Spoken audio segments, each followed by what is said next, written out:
Moving on, let's see how the energy is utilized in the plant. In summer, photosynthesis usually results in more food in the food chain.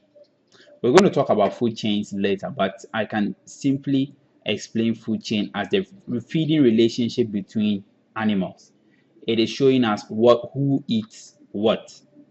So we can have grass, and then we can have, let's say, sheep feeding on the grass, and then a lion will feed on the sheep. This is just showing us a feeding relationship. The sheep feeds on the grass, the lion feeds on the sheep. So that is what a food chain is.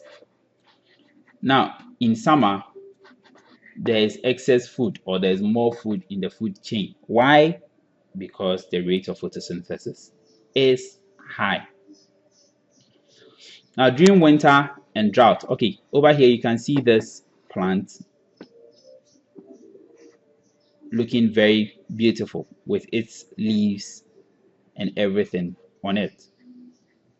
Okay, this is because the plant is having all the optimum conditions. During winter and drought, plants shed leaves to reduce the rate of respiration and transpiration respectively. So over here is our winter, is our plants found during winter. Over here, the conditions are not favorable.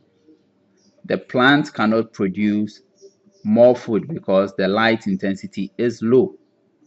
So in order not to have so many parts to support, it sheds its leaves so that it can use the food stored in its body for its upkeep. Now during drought, there is not enough water, so the plant sheds its leaves so that it will also not have excess structures to support.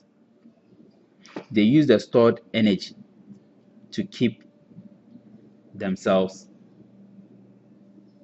alive. Okay. Now, when conditions are favorable, some of the stored energy will be used to grow new parts in spring. So in spring, when the rain starts coming down, some of the stored food will be used to generate new structures.